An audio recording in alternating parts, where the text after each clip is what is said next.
London had a particular way of forgetting women. It did not shout them down or drag them from the room. It simply stopped saying their names. It let the silence do the work, the way frost works on a stone wall, slow and sure and absolute.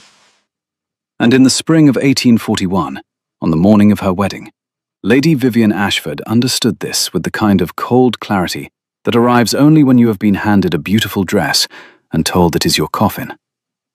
She stood in the dressing room of a house that did not belong to her, wearing a gown of ivory silk that had been chosen by a woman she had never met, sewn by hands she would never thank, and paid for by a man who had not spoken her name once in the 3 weeks since he proposed.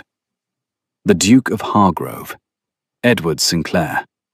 A man the papers called untouchable, unknowable, carved from the same grey stone as the ancestral estate that swallowed the northern skyline of Hampshire. He had proposed to her in a study that smelled of ink and cedar, with the door open and a solicitor standing in the hall, as though the entire affair were a property transfer rather than a promise.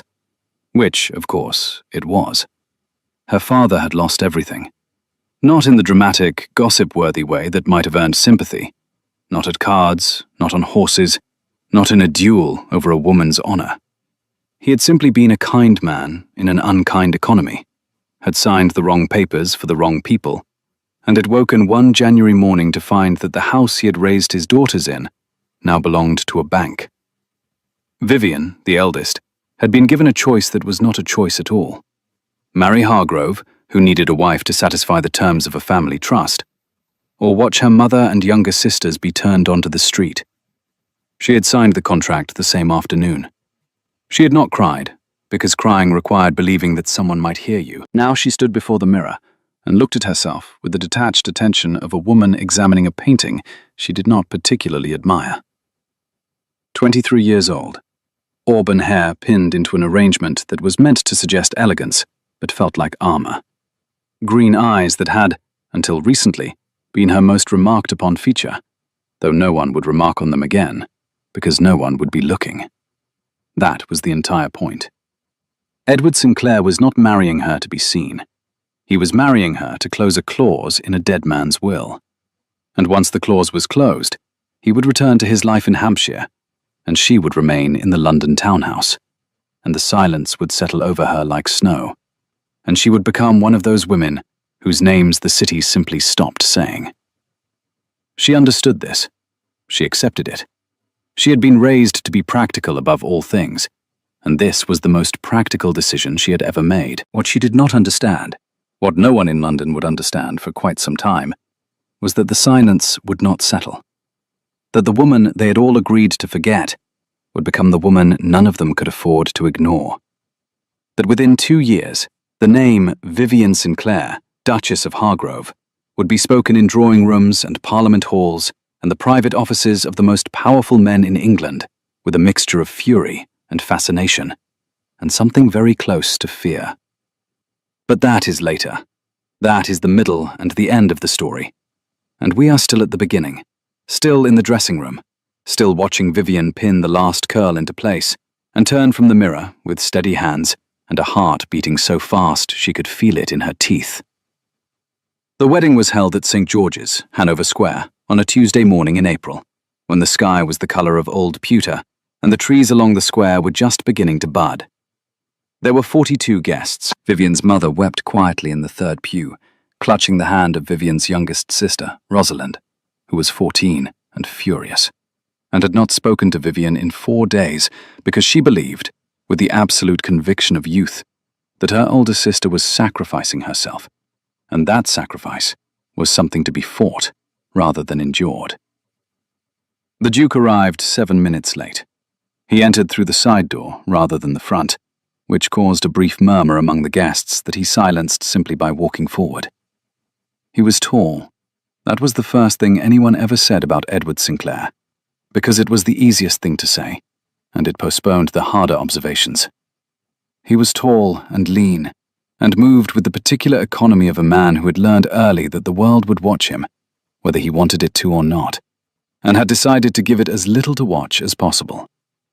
His hair was dark, almost black, cut close. His face was the kind that portrait painters called distinguished. and everyone else called difficult. All sharp angles and deep-set eyes the color of iron. He wore black, because he always wore black, because color was a kind of announcement, and Edward Sinclair had stopped making announcements years ago. He did not look at Vivian as he took his place at the altar. He looked at the vicar, and at the stained glass window behind the vicar's head, and at a point somewhere above and beyond all of them, as though he were already calculating the fastest route back to his study. The ceremony took 11 minutes. When the vicar said, "You may kiss the bride," Edward turned to Vivian for the first time, and she saw his eyes up close. They were not simply grey. They were the grey of storm clouds seen from a long distance, the grey of a winter sea before it froze, and they held absolutely nothing.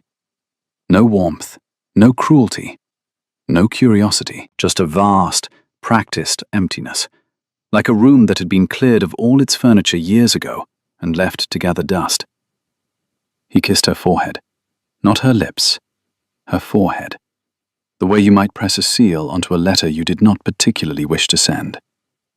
And then he stepped back, and the guests applauded politely, and Vivian thought, so this is how it begins. Not with a door closing, but with the sound of no one opening one. The wedding breakfast was held at the Hargrove Townhouse on Grosvenor Square, a building so large and so deliberately imposing that it seemed to have been designed not as a home, but as an argument against intimacy. The ceilings were 20 feet high.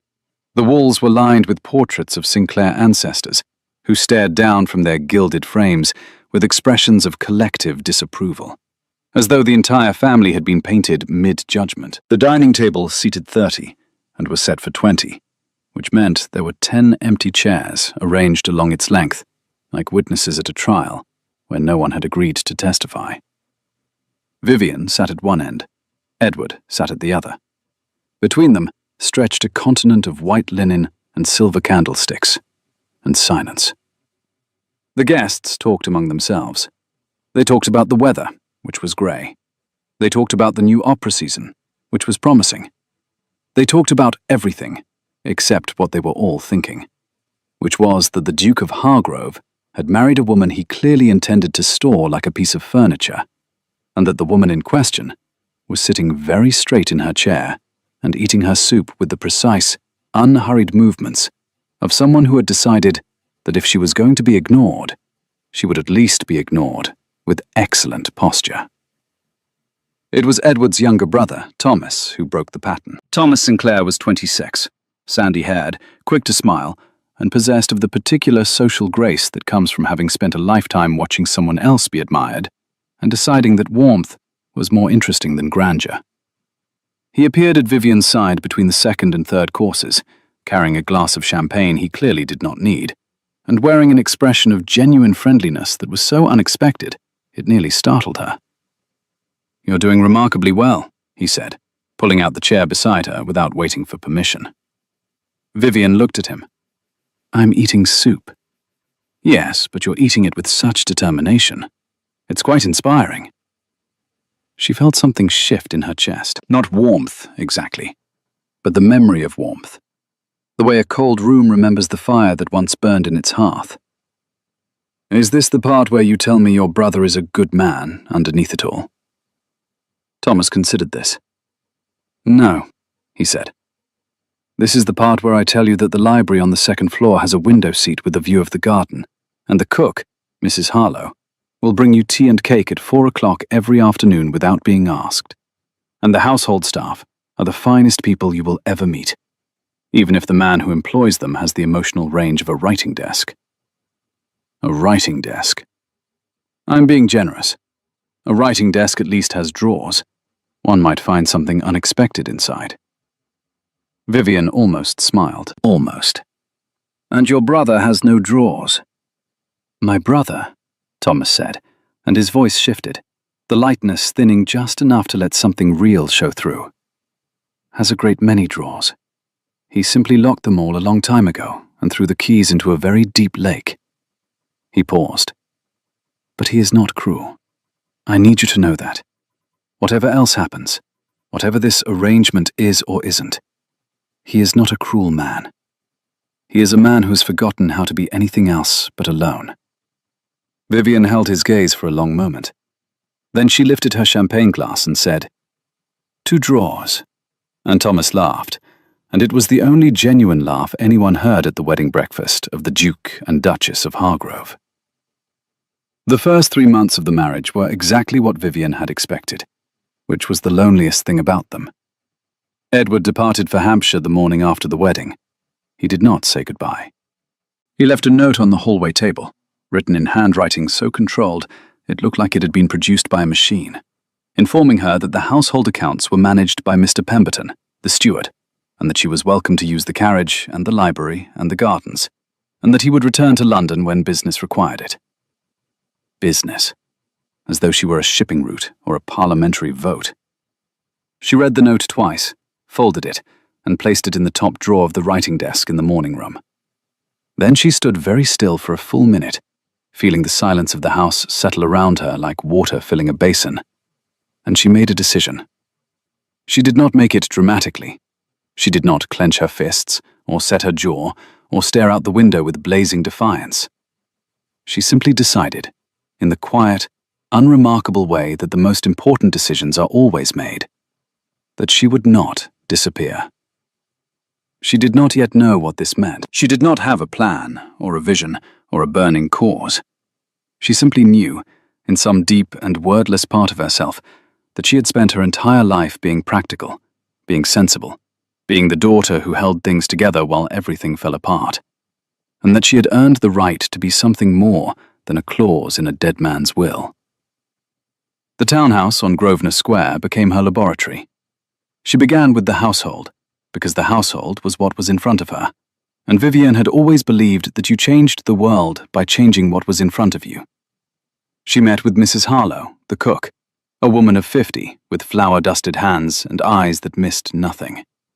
She met with Pemberton, the steward, a thin, precise man who had managed the Sinclair properties for 15 years, and who regarded her with the polite wariness of someone expecting to be either ignored or overruled. She met with the maids, the footman, the gardener, the stable hand. She learned their names. She asked about their families. She sat in the kitchen one evening while Mrs. Harlow made bread and told her about the time the old Duke, Edward's father, had once eaten an entire tray of lemon tarts meant for a dinner party of 20 and blamed it on the dog. And Vivian laughed, really laughed, for the first time since her father had lost the house. She learned the rhythms of the house, the way a musician learns a new instrument, by listening, by watching, by letting her fingers find the keys. She discovered that the second-floor library was exactly as Thomas had described it, a room of tall windows and deep chairs, and shelves that climbed to the ceiling, filled with books that ranged from ancient Greek philosophy to modern agricultural theory, to a surprising collection of poetry that someone, at some point, had loved enough to annotate in the margins in a hand she did not recognize. She spent hours there, reading. She had always read, but reading had always been a luxury stolen between responsibilities. Now it became her education, her conversation, her companion. She read histories of England and France and the revolutions that had reshaped them. She read political essays on trade and labor and the condition of the working poor. She read novels that made her weep and philosophy that made her argue with the page. And she began, quietly and without announcement, to venture out. London in 1841 was a city that ran on 2 systems simultaneously. There was the visible system, the one that appeared in the society pages, the one made of balls and operas and afternoon calls, where women traded pleasantries over tea and men made deals over port, and everyone agreed that the world was arranged exactly as it should be. And then there was the invisible system, the one that powered the city from below, the vast machinery of labor and poverty and need that kept the chandeliers lit and the streets swept and the carriages rolling. And that was discussed in polite company only when it could be safely pitied from a distance. Vivian discovered the invisible system by accident. She was walking in Mayfair one morning, unaccompanied because she had no one to accompany her, and had quickly decided that this was a freedom rather than a humiliation, when she turned down a side street and found a woman sitting on the steps of a church with 2 children pressed against her sides and an expression on her face that Vivian recognized immediately. It was the expression of someone who had run out of practical options and was now operating on nothing but the stubborn, animal refusal to stop breathing. The woman's name was Margaret Hale. She was 28. Her husband had worked at a textile factory in Whitechapel until a machine had crushed his hand, after which he had been dismissed without a penny of compensation, after which he had taken to drink, after which he had simply vanished, leaving Margaret with 2 children, no income, and a room in a boarding house whose landlord had given her until Friday. Vivian did not give her money. She sat down on the church steps beside her in her fine silk dress and said, "Tell me everything." And Margaret, startled and suspicious and desperate enough to trust a stranger, told her everything. It was the first conversation of what would become hundreds. Vivian returned to that neighborhood, and then to others. She visited Whitechapel and Bethnal Green and Southwark. She walked through streets where the air was thick with coal smoke and the sound of children's laughter and the smells of boiling cabbage and horse dung and the particular, unmistakable scent of too many people living in too small a space. She talked to women, because the women were the ones who would talk to her, the ones who held the families together, who knew where every penny went and what it cost to keep a child fed and a roof overhead. She did not go as a duchess. She did not arrive in a carriage or announce her title. She went in a plain dress and a wool coat, with her hair pinned simply, and she listened. She listened to stories of factories that worked children 12 hours a day, of landlords who charged a week's wages for a room with a leaking roof, of hospitals that turned away the poor, of schools that existed on paper but not in reality. She listened, and she wrote it all down in a leather notebook she carried in her coat pocket, filling page after page in her small, steady hand. And then she did something that no one expected, least of all herself. She began to use it. It started with Margaret Hale. Vivian found her a position in a dressmaker's shop on Bond Street, not through charity, but through a careful, strategic conversation with the shop's owner, a Frenchwoman named Madame Leclerc, in which Vivian pointed out that Margaret was a skilled seamstress, that the shop was understaffed, and that the Duchess of Hargrove would be happy to bring her custom to a business that employed women of character and talent. Madame Leclerc, who was no fool, hired Margaret the following morning. 1 placement became 2. 2 became 5. 5 became a system. Vivian mapped the network of women she had met, their skills, their needs, their circumstances, and she began to connect them, not with money, but with opportunity. She introduced a woman who could cook to a household that needed a cook. She connected a woman who could read and write with a school that needed a teacher. She brought together a group of women who sewed for pennies in their homes and helped them negotiate collectively with a factory owner who had been paying them a fraction of what their work was worth. She discovered, with a mixture of surprise and recognition, that she was extraordinarily good at this. Not because she was kind, though she was. Not because she was brave, though she was that too. But because she had spent her entire life watching, observing, cataloging the invisible mechanics of how people and systems worked. And now she was turning that observation into action. She understood power, not because she had ever held it, but because she had spent 23 years being subject to it, and she knew its architecture from the inside, the way a prisoner knows every stone of the walls that hold them. Word spread, slowly at first, in the quiet way that real things spread, not through announcements, but through results. Women in the East End began to know her name, not as the Duchess of Hargrove, but as the woman who listened, who wrote things down, who came back. They called her Mrs. Sinclair, because a title felt too distant and a first name felt too familiar, and the compromise sat well with everyone. It was 6 months after the wedding when Edward returned to London. He arrived without warning on a Thursday evening in October, stepping through the front door of the Grosvenor Square townhouse with the same quiet, contained presence he carried everywhere, as though the air itself knew to make room for him.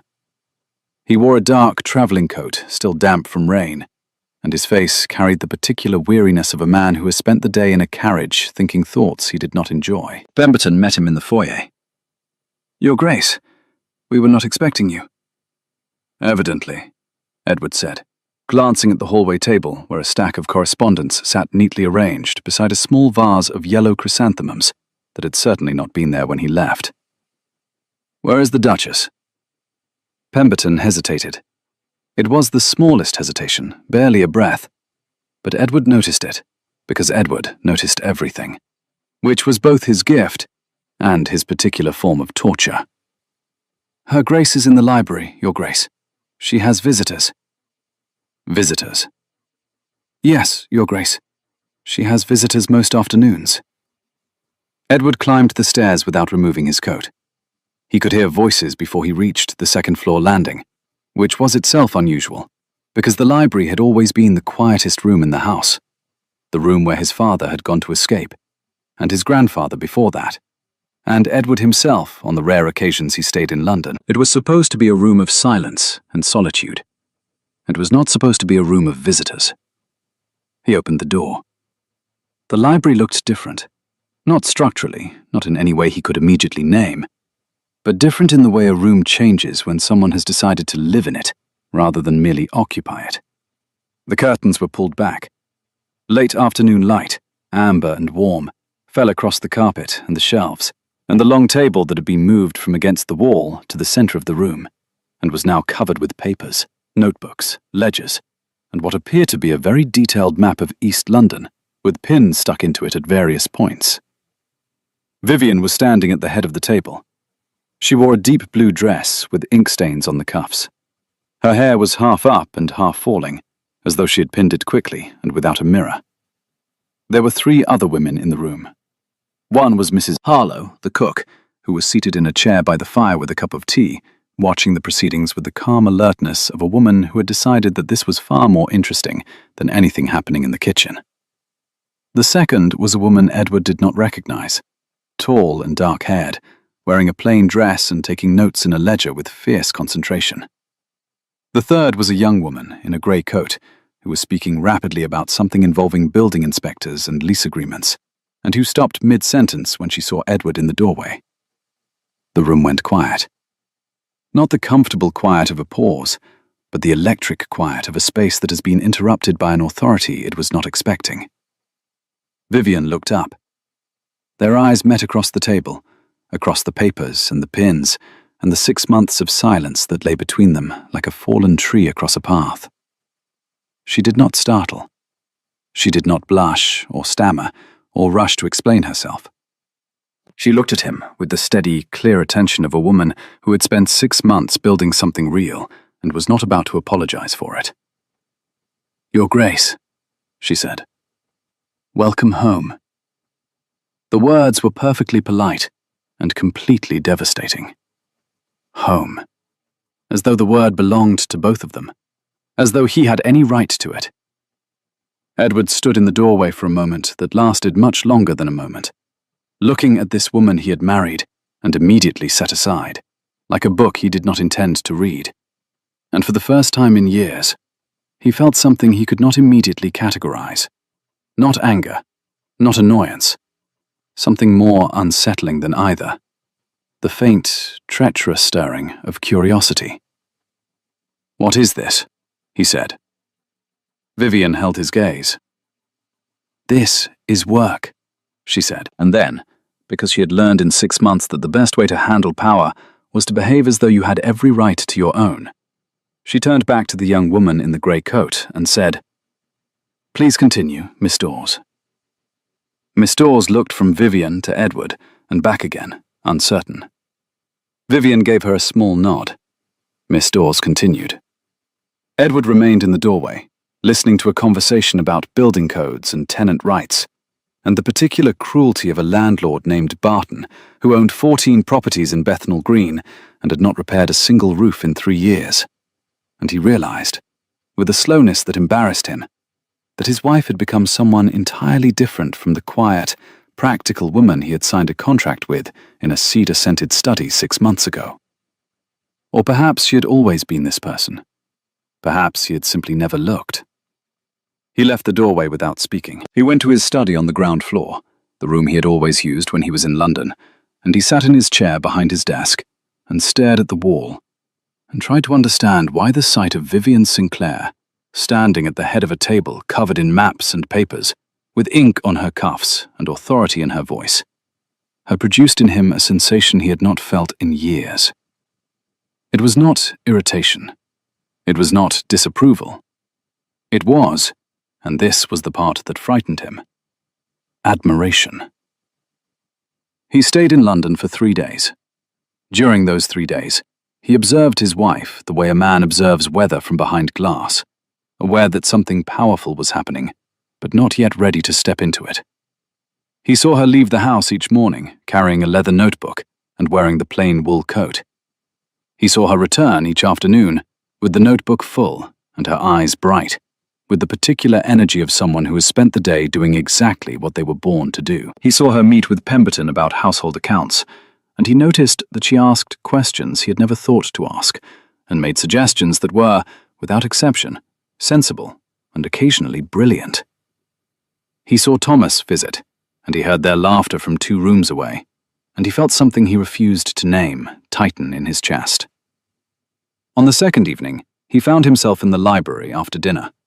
Not because he had planned to go there, but because his feet carried him there the way they always had, and he discovered that the room had become, in his absence, unmistakably hers. Not in the obvious way of redecoration or rearrangement, but in the subtle, accumulative way that a person leaves their impression on a space simply by caring about it. There were fresh flowers on the windowsill. There were bookmarks in volumes he had never opened. There was a shawl draped over the back of the window seat, deep green, and when he picked it up without thinking, it smelled of lavender and something warmer beneath. Something he did not recognize, but that his body responded to before his mind could intervene. He put the shawl down. He turned to leave, and Vivian was in the doorway. She wore a simple evening dress the color of claret. Her hair was loose, falling over her shoulders in the way it did when she had pulled out the pins at the end of a long day. She looked tired and beautiful, and entirely uninterested in performing either fatigue or beauty for his benefit. "I didn't mean to intrude," he said. The words came out stiff, formal, as though they had been starched along with his shirt. "It's your library," she said. "It appears to have become yours." Something shifted in her expression. Not offense, not exactly. More like the flicker of a candle when a door opens. "Would you like me to move my things?" "No." The word was out before he could measure it, quick and unguarded, and it surprised them both.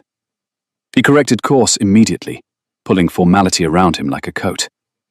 "No, that won't be necessary. You should use the space as you see fit." She studied him.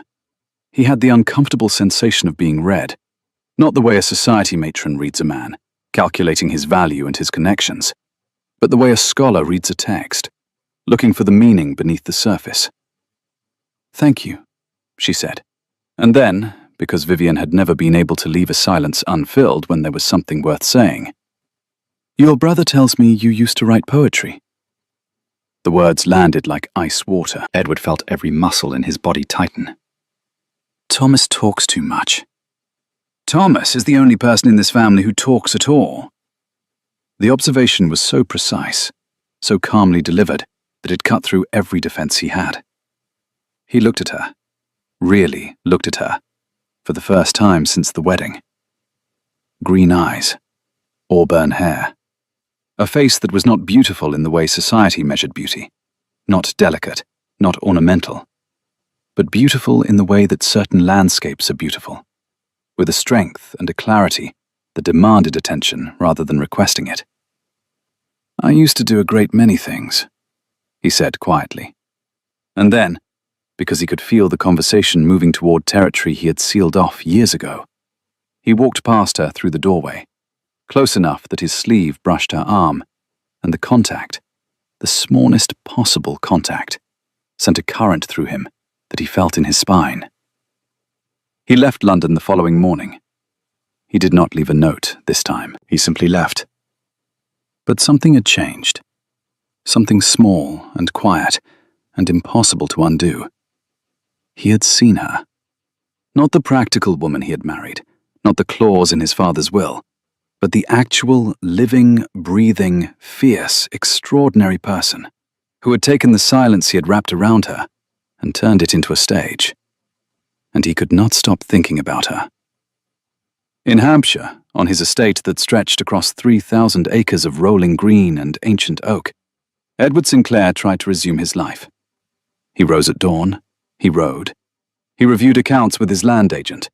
He ate meals alone at a table set for one, in a dining room where the only sound was the tick of the clock and the clink of his fork against the plate, and the vast, echoing silence that he had once found peaceful, and now found, for reasons he refused to examine, unbearable. He thought about her hands, the ink stains on her cuffs, the way she had said, "Please continue, Miss Dawes," as though his appearance in a room he owned was an interruption to be managed, rather than an authority to be deferred to. He thought about her eyes, the steadiness in them, the absolute refusal to be embarrassed or diminished. He thought about the shawl that smelled of lavender. He thought about his sleeve brushing her arm in the doorway, the electric fraction of a second that had lasted, in his memory, for hours. He did not write to her. He told himself this was because there was nothing to say. He told himself the arrangement was working exactly as intended. He told himself that curiosity was not the same as caring, and that admiration was not the same as want, and that the restlessness he felt at 3 o'clock in the morning, when sleep refused to come, and his mind insisted on replaying the sound of her voice saying, "Welcome home," was simply the weather changing. Meanwhile, in London, Vivian's work was growing. The network she had built, quietly, one woman at a time, one placement at a time, one negotiation at a time, had reached a kind of critical mass. She was no longer simply finding positions for individuals. She was identifying patterns. She saw that the same landlords appeared in story after story. She saw that the same factory owners exploited the same legal loopholes. She saw that the system of poor relief was designed not to lift people out of poverty, but to keep them just desperate enough to accept whatever wages were offered. And she began, with the meticulous attention to detail that had always been her nature and was now her weapon, to document it all. Her leather notebook became a ledger. The ledger became a file. The file became an archive. She recorded names, dates, addresses, amounts. She tracked which factories violated safety regulations. She mapped which properties were unfit for habitation. She catalogued which parish officials were taking bribes to look the other way. She did this not with the righteous fury of a crusader, but with the calm, relentless precision of a bookkeeper, because she understood that fury burned itself out, but facts endured. And then she did the thing that made her dangerous. She began to share the facts with people who could use them. It started with a journalist. Henry Blackwell wrote for a small but respected publication called The London Examiner, a paper that survived on subscriptions rather than advertising, and was therefore free to publish things that made powerful people uncomfortable. Vivian met him through Thomas, who had a gift for knowing exactly the kind of people his brother would disapprove of.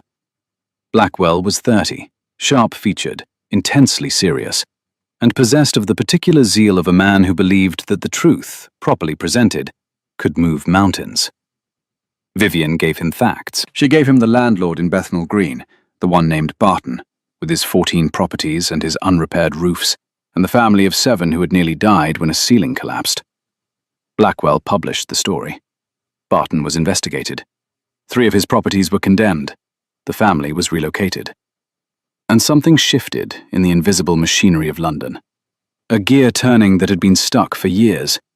And the people who controlled that machinery looked up from their ledgers with the uneasy sensation of being watched. They did not yet know who was watching them. That came later. The second article was about a textile factory in Whitechapel that employed women for 16 hours a day at wages that would not have fed a dog. The third was about a workhouse master who was selling the labor of his charges to private contractors and pocketing the difference. The fourth was about a member of Parliament who owned slum properties in 3 boroughs and sat on the committee responsible for housing reform.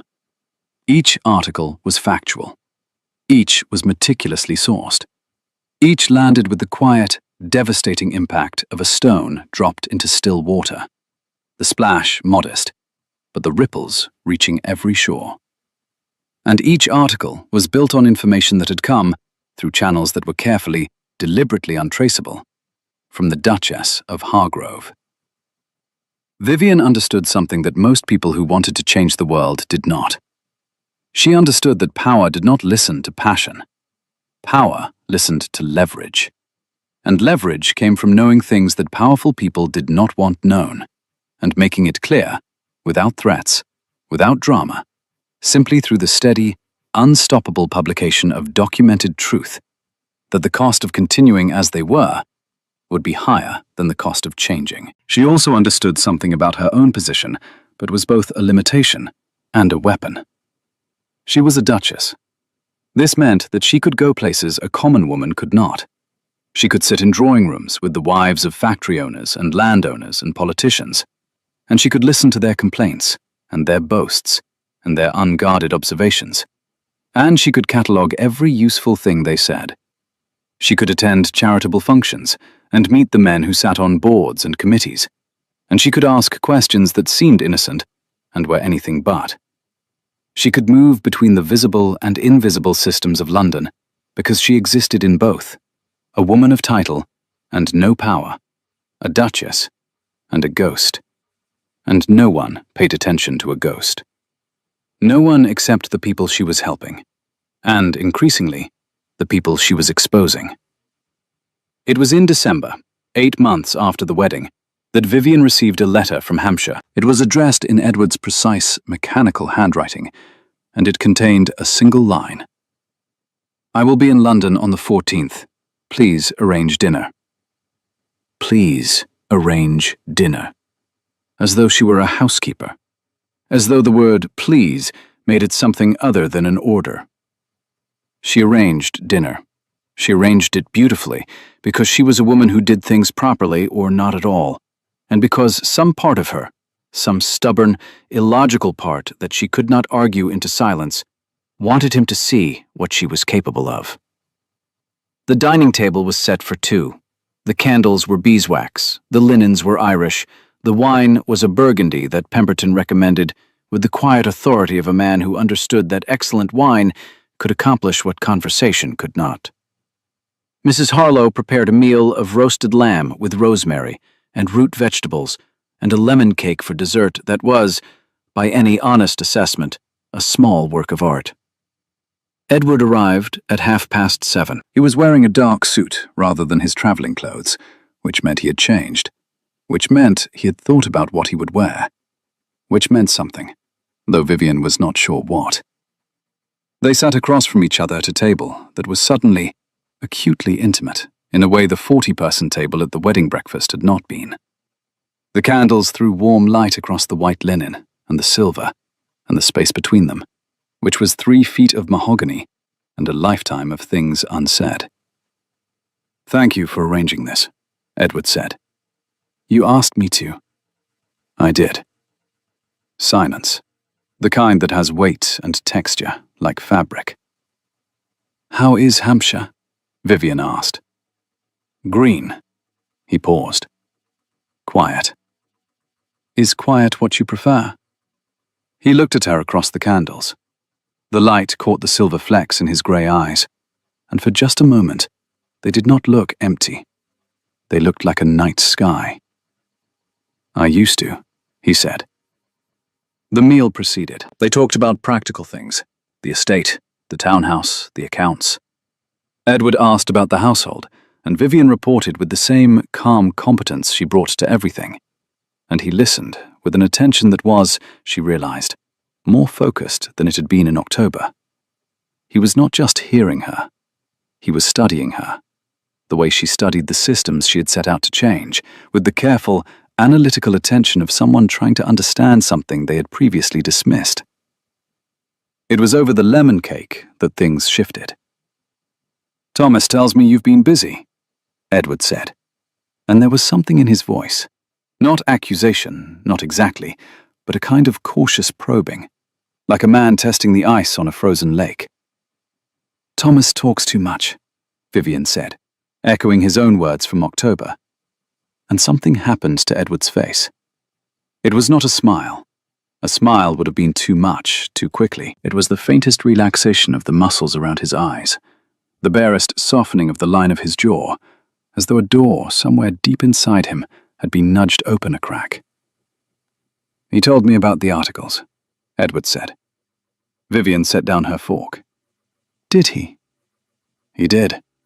He told me a great deal. He told me about the women, the placements, the notebook, the journalist." Edward's voice was measured, controlled, the voice of a man choosing each word with surgical precision. "He told me that the Duchess of Hargrove has become something of a figure in certain circles." Certain circles. The ones that don't appear in the society pages. Vivian held his gaze. She felt, for the first time in his presence, not nervous, but alert. The way she felt at the beginning of a negotiation, when the outcome was genuinely uncertain, and everything depended on what happened next. "Are you angry?" He was quiet for a long time. The candles flickered. Somewhere in the house, a clock chimed 9. "No," he said. And then, more quietly, as though the word cost him something, "Impressed." The word hung in the air between them like a spark. Vivian felt it land in her chest, warm and unexpected. And she did not trust it, because she had learned long ago that the most dangerous thing a woman could do was believe that a powerful man's approval meant safety. "I don't need your approval," she said. "I know," Edward said. "That's what's impressive." They looked at each other across the table. The candles burned. The lemon cake sat untouched between them. And something passed between them that was not words, was not touch, was not anything that could be named or held, but that both of them felt with the unmistakable certainty of two people who have just discovered that the stranger across the table might not be a stranger at all. Edward left for Hampshire the following morning, but this time he left a note. It was short. It said, "The lemon cake was extraordinary," and beneath that, in handwriting that was fractionally less controlled than his usual, "I will return in January." Vivian read the note 3 times. Then she placed it in the drawer of the writing desk beside the first note, and she went to work. January arrived wrapped in frost.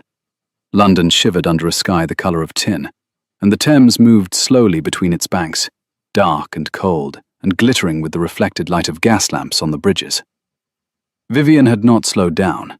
She had accelerated. The network of women she supported had grown to nearly 200, connected by a web of mutual aid, shared information, and the fierce, pragmatic solidarity of people who had learned that no one was coming to rescue them, and had decided to rescue each other. The articles in the London Examiner had attracted attention. The right kind, and the wrong kind. Henry Blackwell had been threatened twice.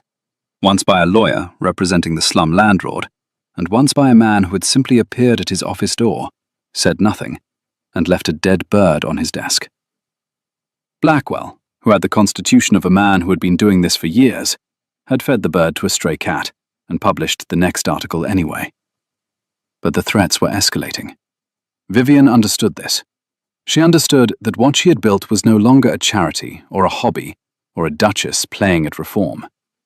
It was a genuine threat to the financial interests of men who had a great deal of money and very little conscience, and who would not tolerate being exposed indefinitely. It was Thomas who brought the warning. He appeared at the townhouse on a Tuesday afternoon in January, his usual warmth replaced by an urgency that made him look, for the first time, like his brother. "There's a man named Alderton," he said, standing in the library, not sitting, which told Vivian everything about how serious this was. "Sir Philip Alderton. He owns factories, properties, shipping interests. He sits on 3 parliamentary committees, and he is very, very angry about the article that was published last week." "The one about child labour in his mills," Vivian said. "That one, yes. Everything in that article was true. I don't doubt it, but Alderton is not the kind of man who is interested in truth. He is interested in making problems disappear. And you, Vivian, have become a problem." She heard her first name in his mouth and felt a flash of gratitude for his friendship. This bright, warm man who had been, in many ways, the only family her marriage had given her. What is he going to do?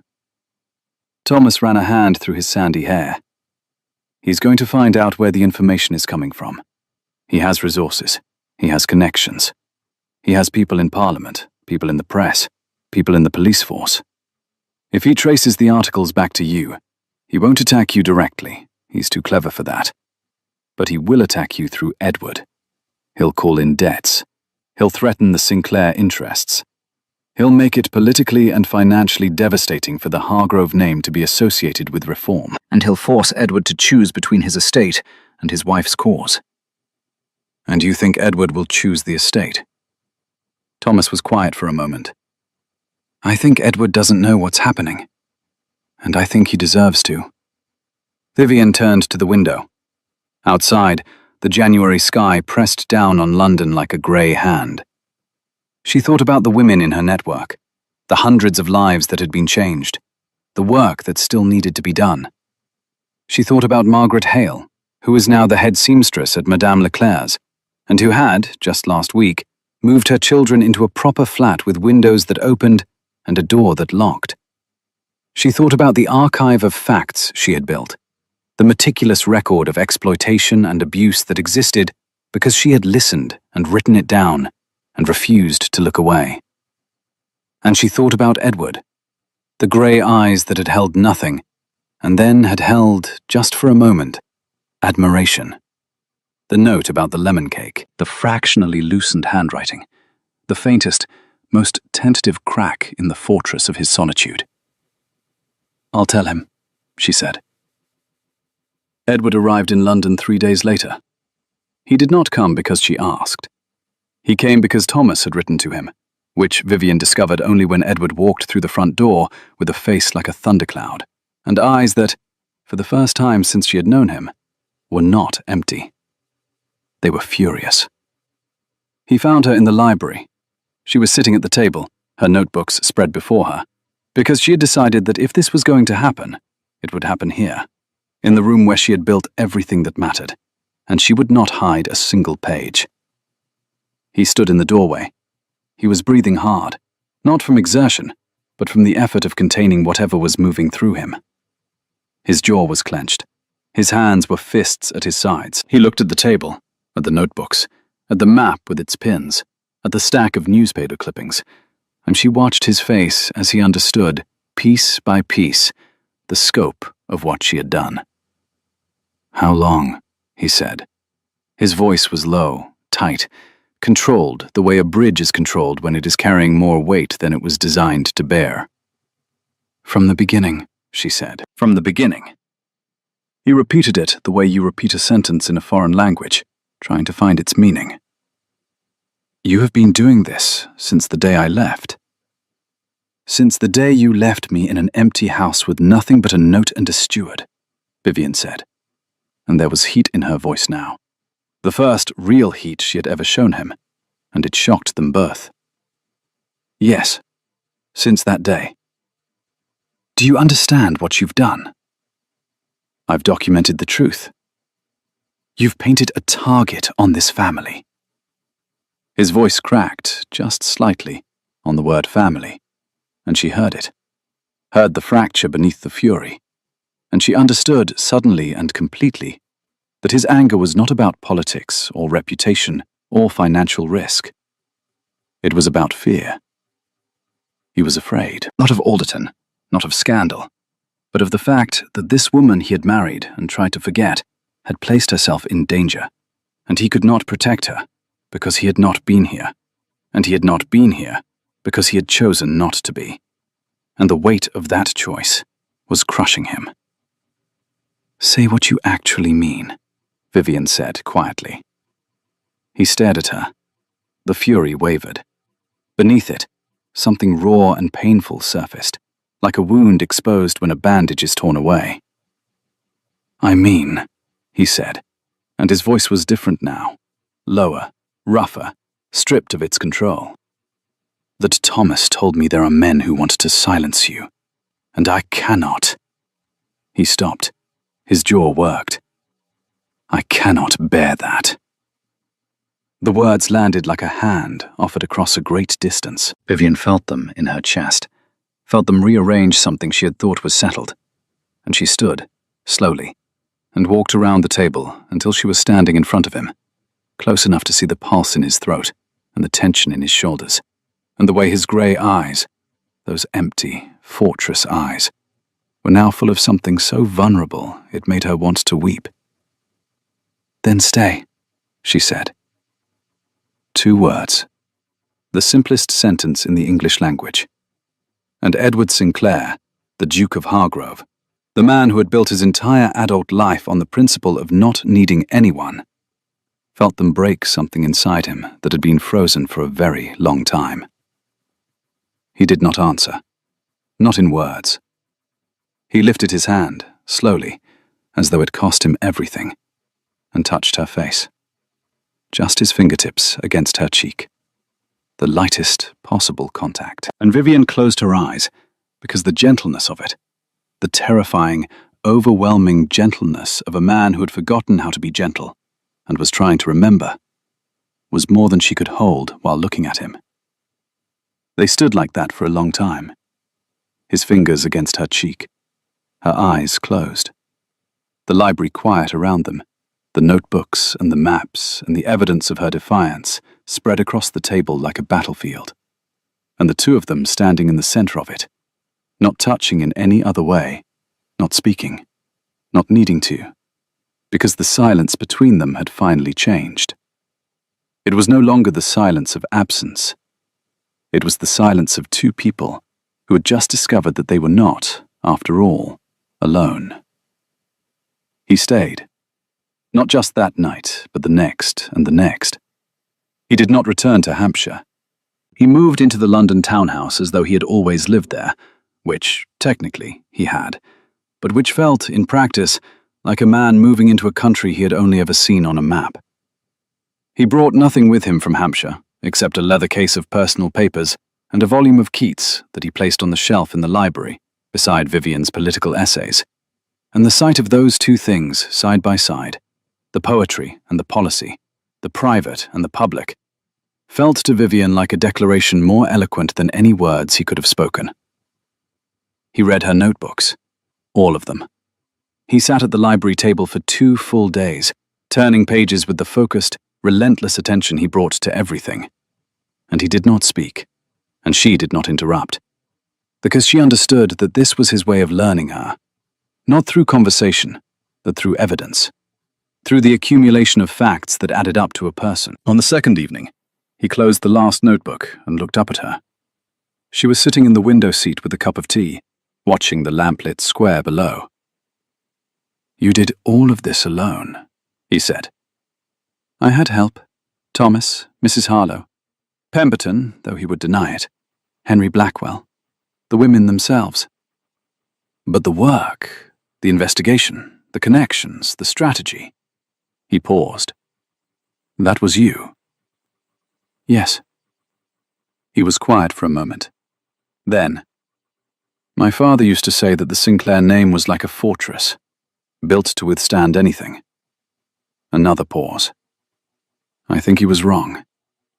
I think a fortress is just a very well-organized prison." Vivian set down her tea.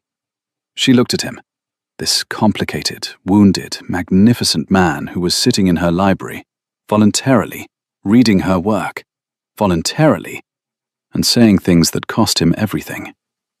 And she said, "What happened to you?" She had never asked before. She had never presumed. She had built her understanding of him from fragments, from Thomas's hints, from Pemberton's careful silences, from the annotated poetry on the library shelves. But she had never asked. And she asked now because the door was open, and she did not know how long it would stay that way.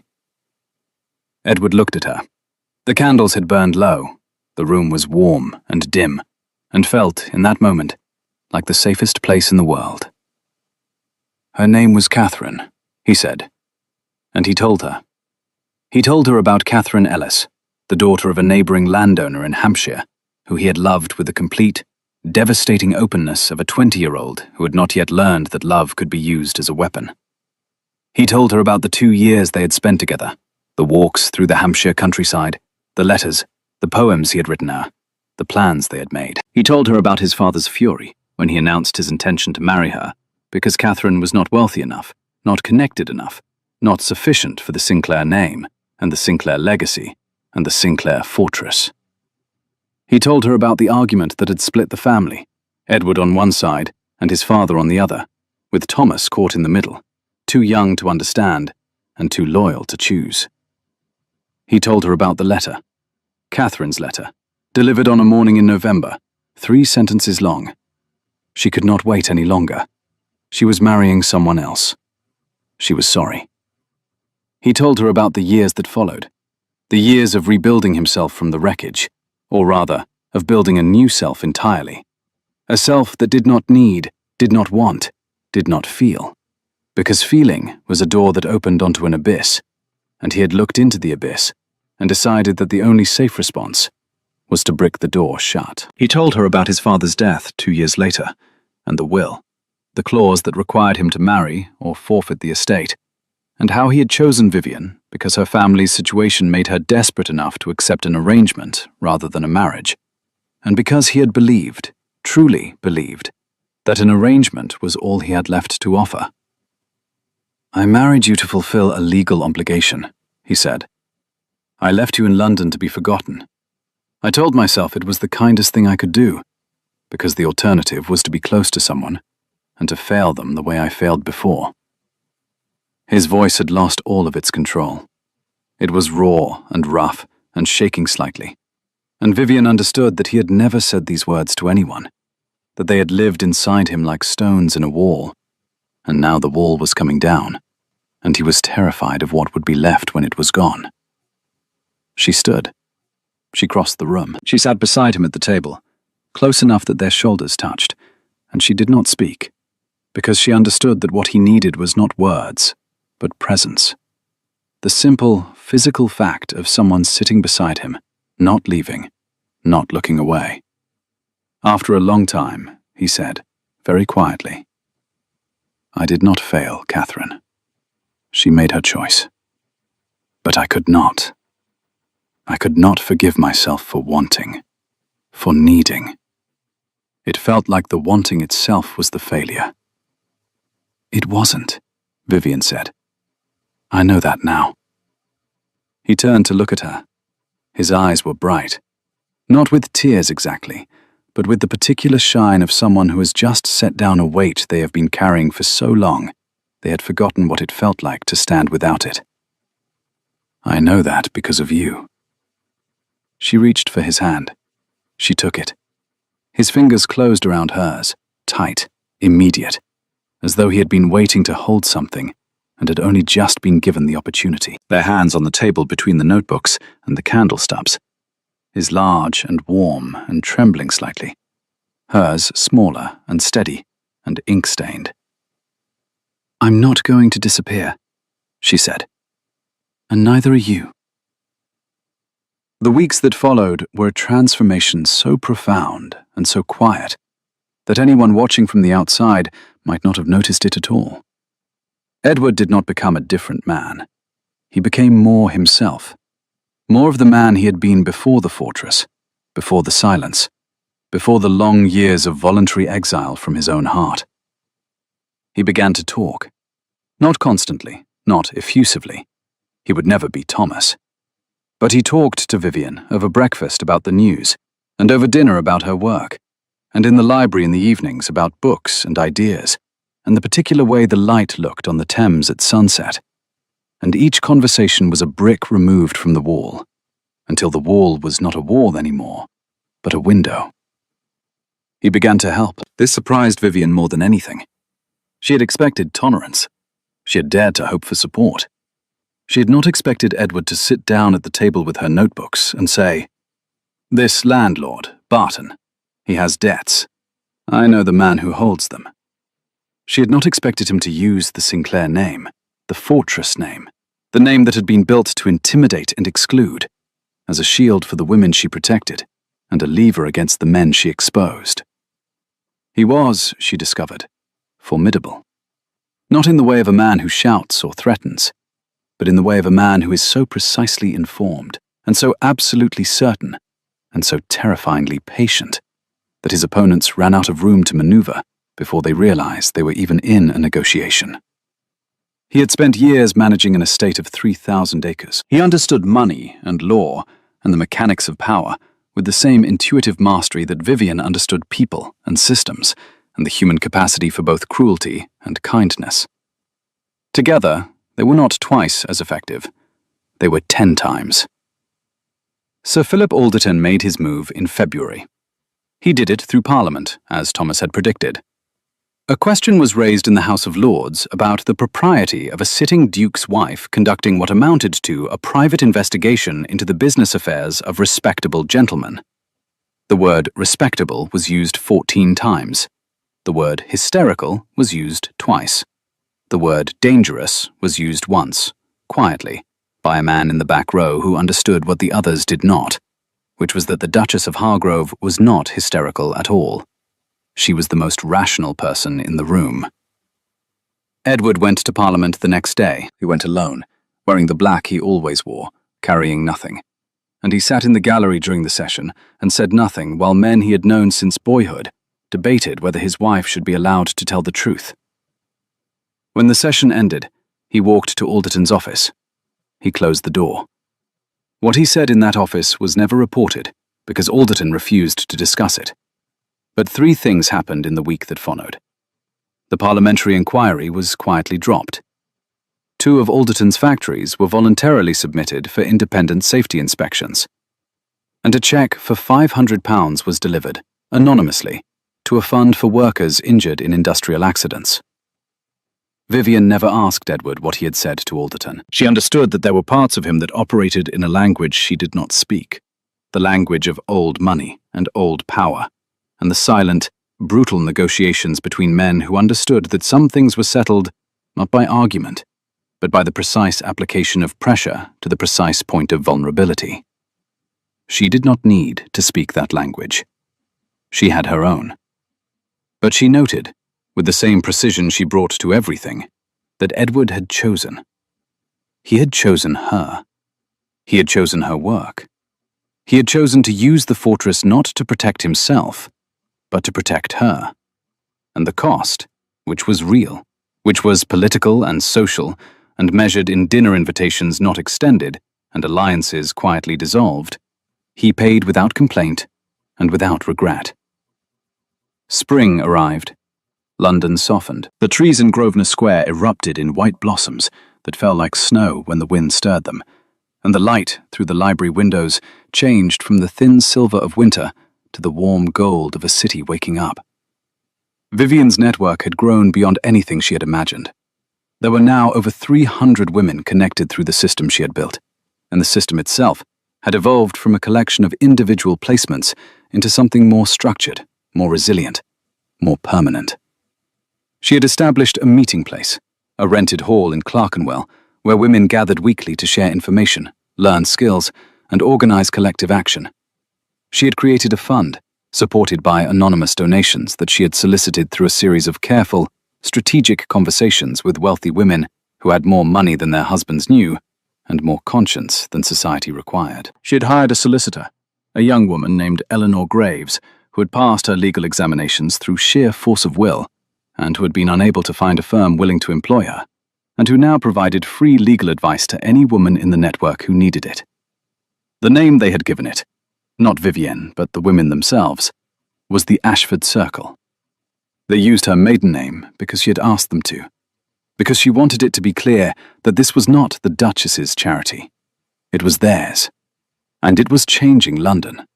Not dramatically, not in the way that revolutions change cities, with barricades and fire, but steadily, persistently, in the way that water changes stone, by never stopping. Factories were improving their conditions. Landlords were making repairs.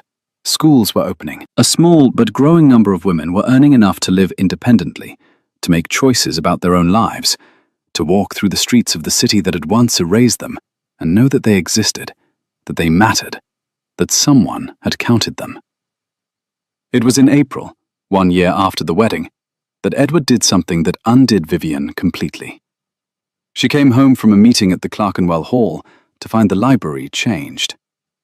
The table was still there, the notebooks, the map. But beside the window seat, on the shelf where his volume of Keats had sat, there was a new addition.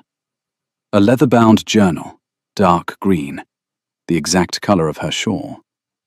She opened it and found, on the first page, in Edward's handwriting, now looser, now alive, the words, "For V, because you showed me that a fortress is not a home." She turned to the page, and there, in his precise but newly fluid hand, was a poem.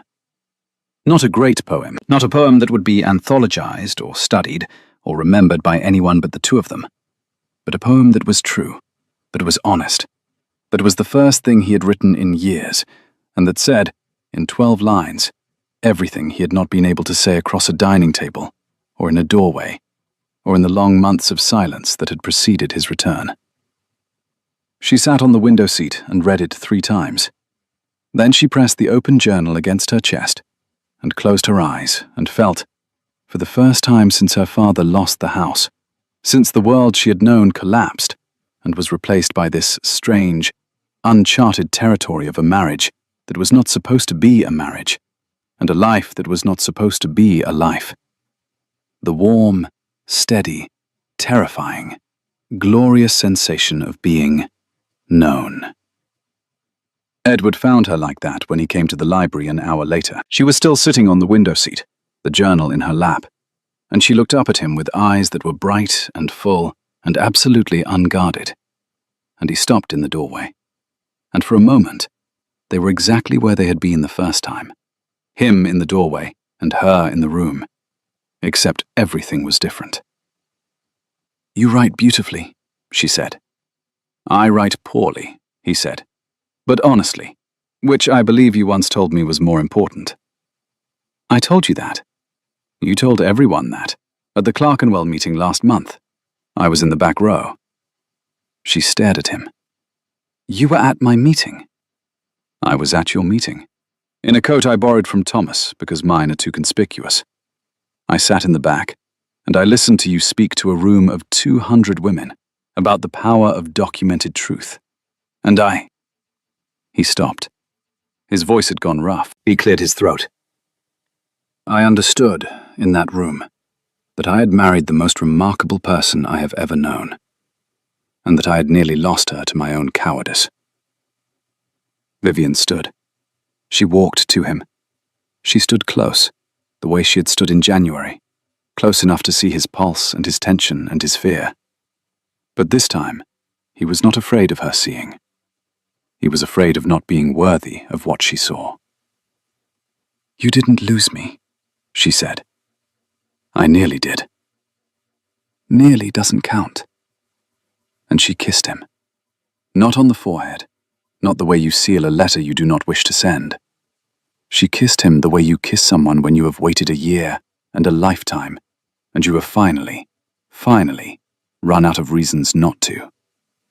She kissed him, and he kissed her back, and it was not gentle, not tentative. It was the kiss of 2 people who had been drowning in their own separateness, and had finally found each other in the dark water, and were holding on with everything they had. When they pulled apart, they were both breathing hard, and the library was still and golden with late afternoon light, and the notebooks were still on the table, and the poem was still in the journal, and the city was still turning outside the windows, and nothing had changed, except everything. "Well," Edward said, and his voice was wrecked and wondering and alive. "That was rather worth the wait." Vivian laughed. She laughed, and it was the sound of a woman who had been told she would be forgotten and had refused, who had been handed silence and made it sing, who had been given an empty house and had filled it with purpose and fire, and now, impossibly, love. The months that followed were the best of Vivian's life, which surprised her, because she had never organized her expectations around happiness. She had organized them around usefulness, around duty, around the fierce, practical imperative to keep moving forward, because stopping meant drowning. But happiness arrived anyway, not as a destination, but as a byproduct, the way warmth is a byproduct of fire. And she found that she could hold both, the work and the joy, the public mission and the private tenderness, without either diminishing the other. Edward had changed, not into someone else, but into himself, the self he had been before the fortress, now older, wiser, carrying the weight of his losses not as a burden, but as ballast, something that kept him steady in high winds. He was still quiet. He would always be quiet. But his quietness had changed from a wall to a room, a space that Vivienne could enter, a silence that held warmth instead of emptiness. He sat in the library with her in the evenings, reading while she worked, and sometimes he would look up from his book and watch her without her knowing, and he would feel something so large and so unfamiliar that it took him weeks to name it. It was gratitude, not the polite, performative gratitude of social obligation, but the deep, bone-level gratitude of a man who had been walking through a blizzard and had found, unexpectedly, a door, and behind the door, a fire, and beside the fire, a person who looked up and said, "I've been waiting for you." The Ashford Circle continued to grow. By the summer of 1842, it had become something that could no longer be described as a network or a charity. It was an institution. It had a name, a structure, a fund, a legal advisor, a publications arm that produced a monthly pamphlet detailing conditions in factories and tenements and workhouses, and a growing alliance with sympathetic members of Parliament who had begun to understand that reform was not a threat to their power, but the only thing that could justify it. Alderton tried again. He tried through the press, planting stories in sympathetic papers about the Duchess of Hargrove's radical activities and her corrupting influence on proper social order. He tried through society, orchestrating a campaign of social exclusion that resulted in Vivienne being uninvited from 3 balls and a charity gala. He tried through the law, financing a lawsuit against the London Examiner for defamation, a lawsuit that Eleanor Graves dismantled with the surgical precision of a woman who had been underestimated her entire life and had turned that underestimation into a weapon. Each attempt failed, not because Alderton was incompetent, but because Vivienne had built something that was not dependent on her alone. It was not a charity run by a duchess. It was a movement sustained by hundreds of women who had discovered that collective action was more powerful than individual desperation, and who were not going to stop because a rich man was uncomfortable. And then, Alderton made a mistake. He went after Margaret Hale.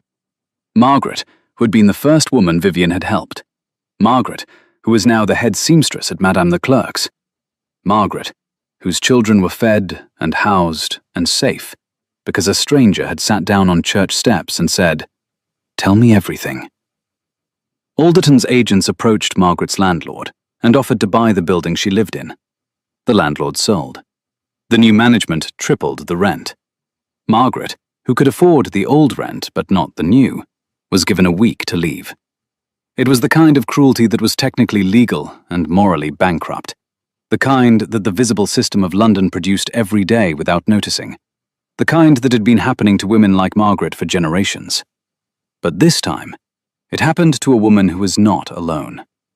Within 24 hours, the Ashford Circle had found Margaret new housing. Within 48 hours, Eleanor Graves had filed a challenge to the rent increase on grounds of improper procedure. Within 72 hours, Henry Blackwell had published an article not about Margaret specifically, but about the practice of property acquisition as a tool of retaliation against reformers. An article that named no names, but made every reader in London understand exactly who was doing what to whom. And within a week, Vivienne received a note from Alderton himself. It was hand-delivered to the Grosvenor Square townhouse by a footman in livery, sealed with red wax, and it contained a single sentence. "You have made your point, Your Grace." It was not an apology.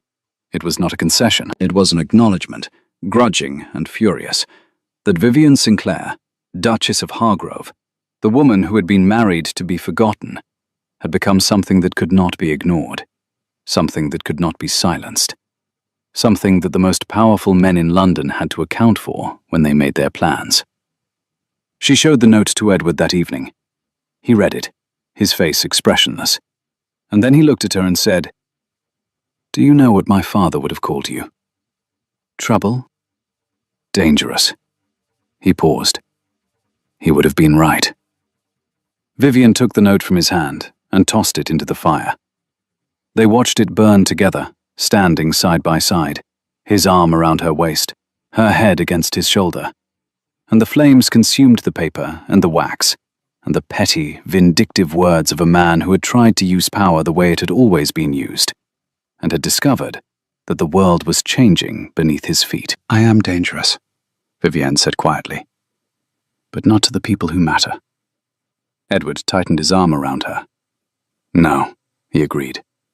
"Only to the ones who deserve it." 3 years passed. Not quickly, not slowly, but with the particular fullness of time that is being used well.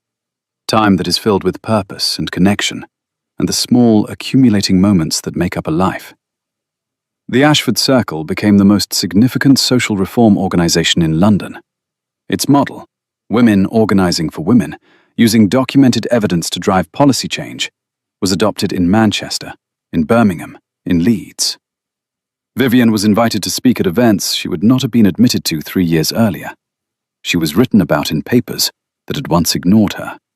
She was consulted by parliamentary committees that had once tried to silence her. She was, by any measure, the most influential woman in England, and she conducted her influence with the same calm, relentless precision with which she had once eaten soup at a wedding breakfast, with excellent posture and absolute determination.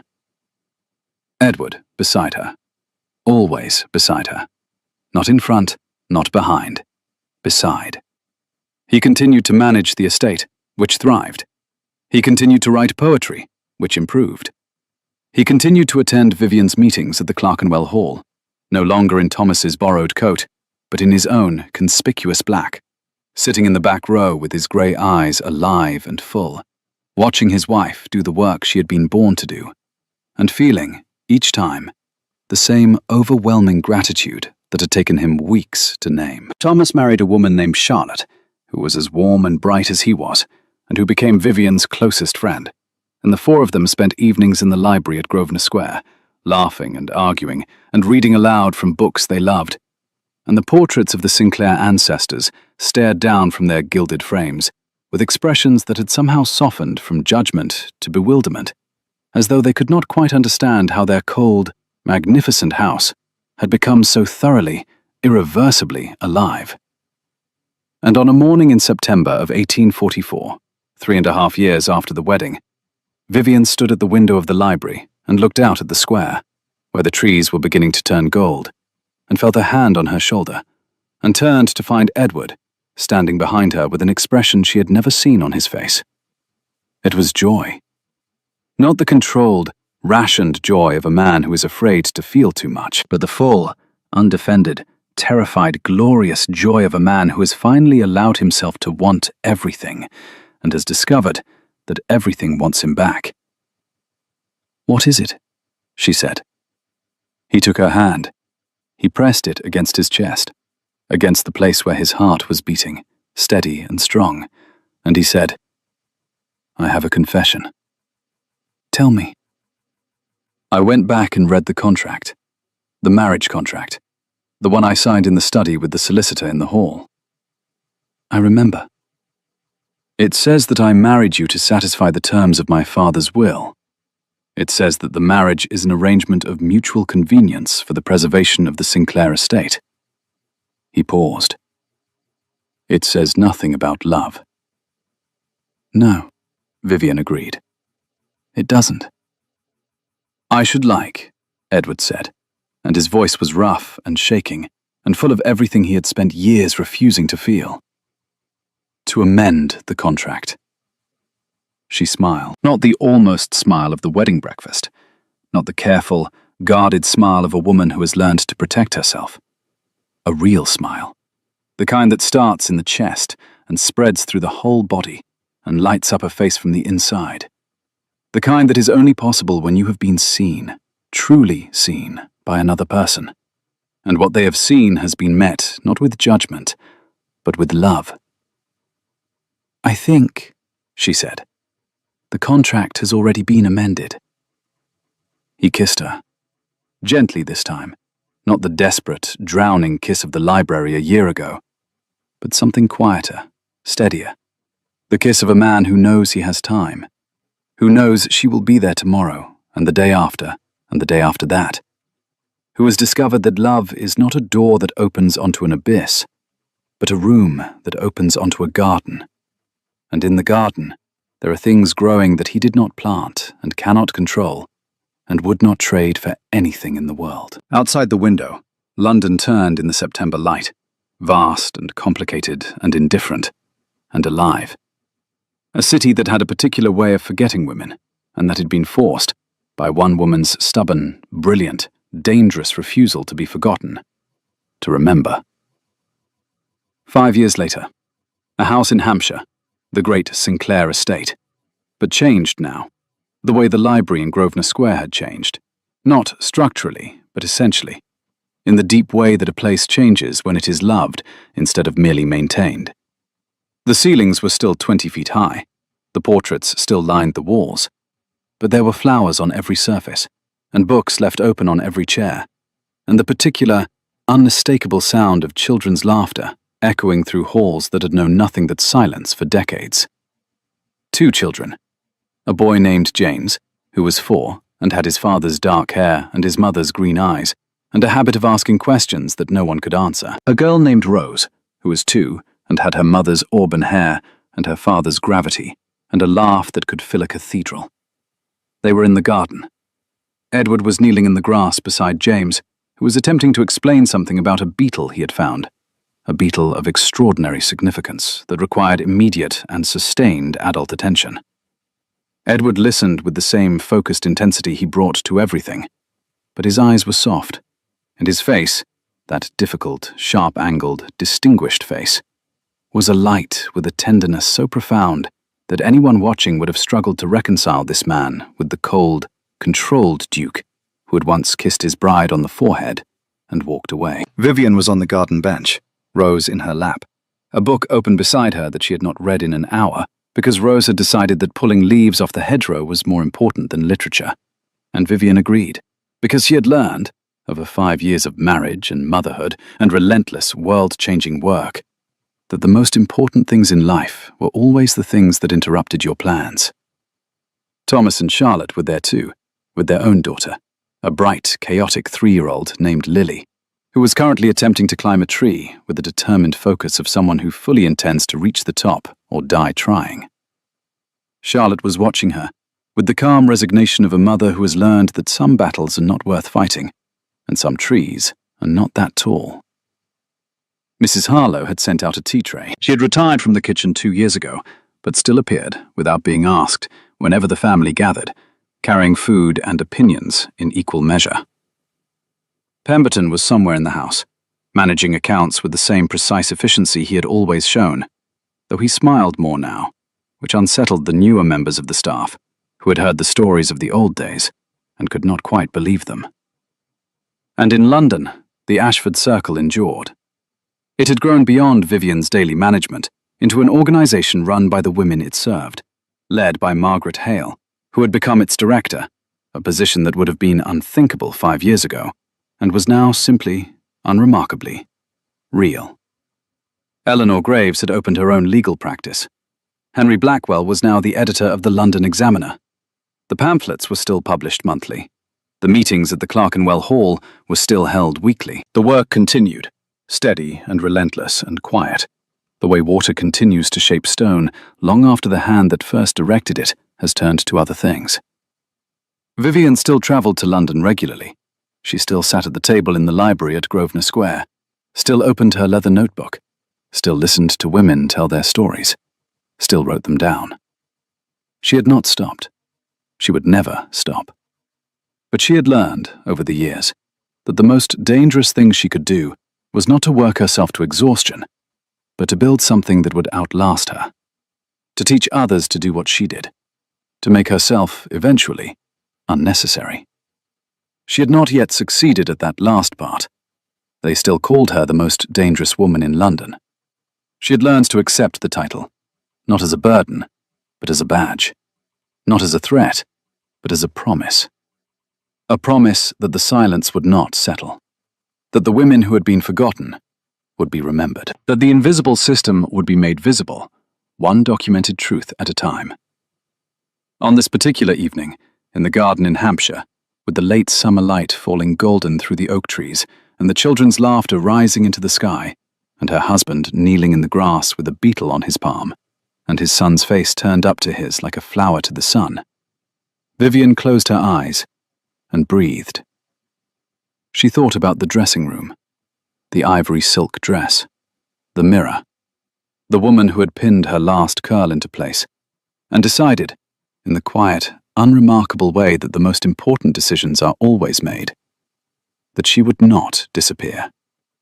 She had not disappeared. She had become the most dangerous woman in London. And she had done it, not with fury or fire or the dramatic gestures that history tends to remember, but with a leather notebook and a steady hand and the stubborn, practical, unstoppable belief that the truth, properly documented and courageously shared, could change the world. Edward looked up from the beetle. He caught her eye across the garden, and he smiled.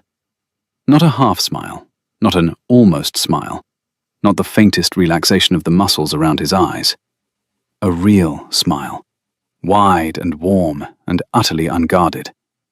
The smile of a man who had locked every drawer in his heart and thrown the keys into a very deep lake, and had watched, in wonder, as a woman in a plain wool coat had waded in and found every single one.